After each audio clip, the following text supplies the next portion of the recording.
Attack, my loyal soldiers. Attack!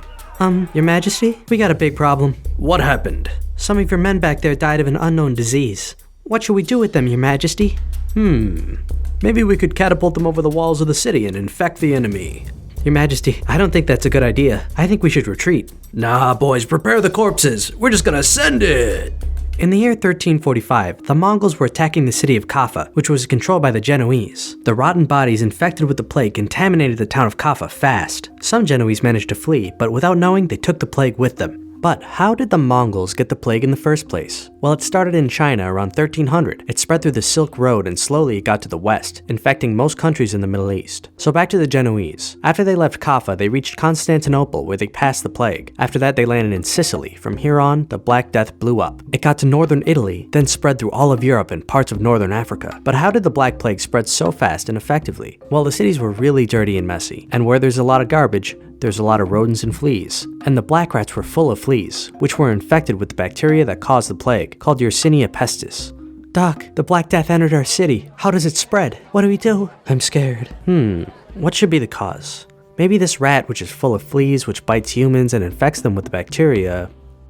Nah, people, I got the answer. This is a divine punishment sent by God, and it is the Jews' fault. So because of some false theories, thousands of Jews were burned. People who believed that they were being punished by God went through many cities whipping themselves and carrying big crosses with them. They wanted to achieve redemption and be forgiven by God, but all they did was spread the Black Death into so many more cities. The disease was not only spreading through rats and fleas, but also through the air. The symptoms for the bubonic plague were fever, chills, vomiting, diarrhea, terrible aches and pains, and big swellings, some of them the size of an apple. The disease was so strong that the infected could be feeling fine in the evening, but in the morning, they'd be dead.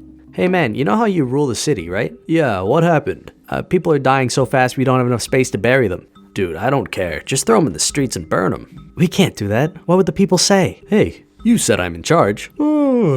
Do what I say. Because of the congestion, garbage, and a lot of dead bodies in the cities, many people left for the countryside. But not even there were they safe from the Black Death, which even killed cows and sheep. In fact, there were so many sheep killed that there was a massive wool shortage in Europe during the Black Death. The Black Death killed between 75 to 200 million people in Eurasia, which was about 30 to 60% of its population. It had a death rate of almost 60%, so 2 out of 3 infected people would die. These deaths caused the price of food to skyrocket because there were way fewer farmers and laborers. Hey man, what are you doing? Why are you not working? I want a bigger wage. I'm not gonna give you a bigger wage. Alright then, I quit. You quit? You'll never find a job. You're just a peasant. I am a lord. I own you. Man, there's so much land that isn't owned by anybody because the owners died of that mysterious disease. I can take it, and I'll work my land instead of yours. Oh, shoo. The trade was damaged heavily because where there's trade, there's people. The Black Death heavily stifled trade in the area. In fact, trade was why the plague spread in the first place. The first wave of the Black Death ended in 1351, and the least affected regions in Europe were the ones with the least trade. But it didn't end here. There were many other waves of plague in Europe, until the end of the 17th century. Even today, there are between 1,000 and 3,000 cases of bubonic plague every year, but luckily, we have a cure nowadays.